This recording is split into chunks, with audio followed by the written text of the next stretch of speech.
I have another story to read you. This is about the biggest Christmas tree ever. Once there were two mice who fell in love with the same Christmas tree, but you had to see it to believe it.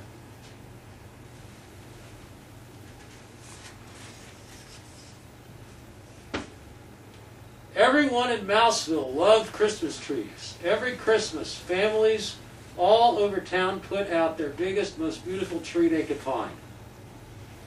But first came Thanksgiving, the day before the celebrations. Clayton, the house mouse, took a walk around Mouseville. He knew he should be thinking about giving thanks, but the chill in the air reminded him of Christmas. "You know what?" he said out loud. "This year I'm going to find the biggest Christmas tree ever." Not far away, Clayton's friend Desmond, the field mouse, said exactly the same thing. See Clayton? See Desmond?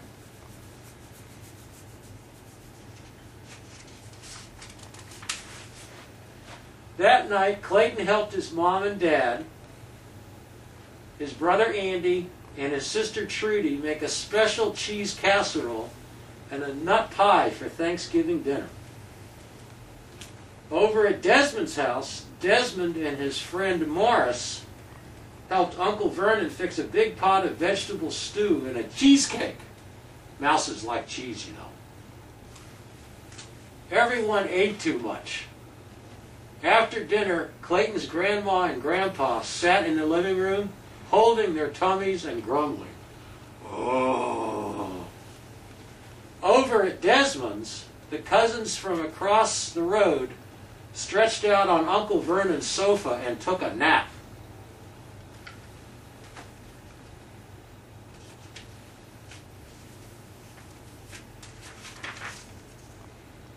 The following morning, Clayton woke up early. He wanted to be first at Clara's Christmas tree farm at the edge of town. That way, he could have his pick of the biggest tree. Over at Desmond's house, Desmond tumbled out of bed with the same thought.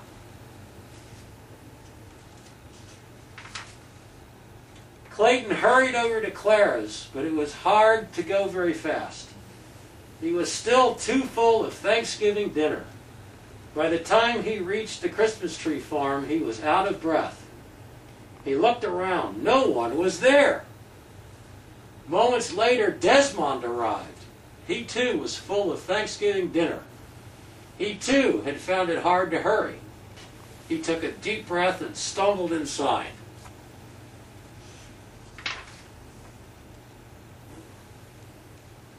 Clayton wobbled down the rows of trees. Here was a nice one, but it was much too small. There was another, but it was squat, and had a crooked top. Over there was a third, but it was average height and had big gaps between the branches. Struggling down another road, Desmond was having the same problem.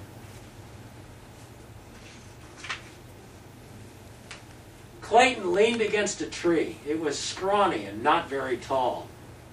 "I'll never find the tree I want," he said. "I better go home." And not far away, squinting at another tree, Desmond said, "I'll never find the tree I want. I better go home."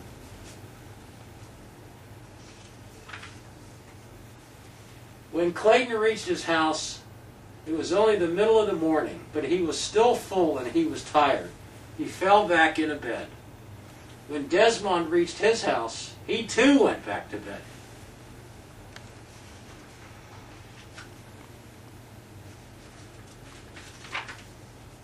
Clayton woke up for lunch and spoke to his dad. Dad said, "Go out this afternoon. Walk to the far edge of the Christmas tree farm. The biggest trees are there."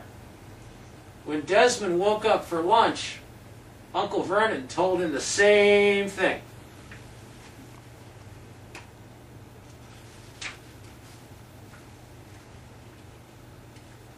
Just a minute.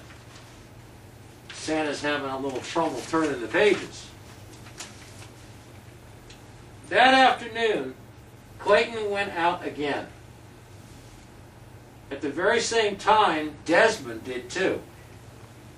Clayton walked to the far edge of the Christmas tree farm. He looked at one big tree after another, but none of them looked like the biggest Christmas tree ever.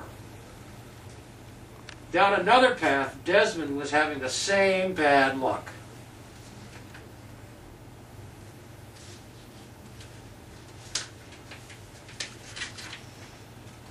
Starting to lose hope, Clayton peered around a very thick trunk. Desmond peered around the same thick trunk. They bumped heads and fell down. "I'll bet you're looking for the biggest Christmas tree ever," said Clayton. "I'll bet you're looking for the biggest Christmas tree ever," said Desmond. "Why don't we find it together?" said Clayton. "No one said we couldn't," said Desmond.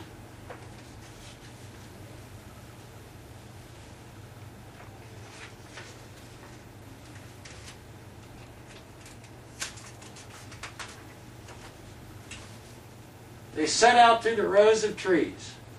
They looked and looked until it was almost dark. Just as they were ready to give up, there it was, a Christmas tree so big and so tall it reached the sky.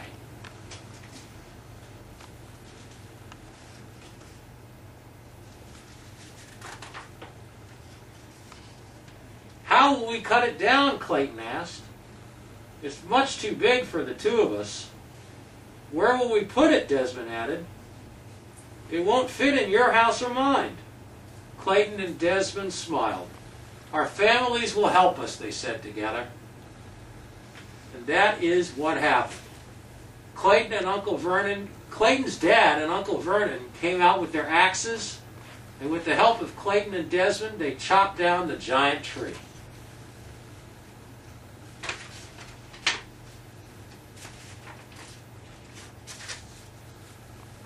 Both families called on friends and relations, and together they loaded the tree onto 100 red wagons and pulled it into Clayton's front yard.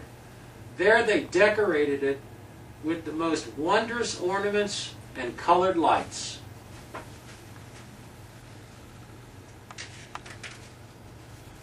And on Christmas Eve, with all of Mouseville celebrating around it, the biggest Christmas tree ever lit up the entire hillside.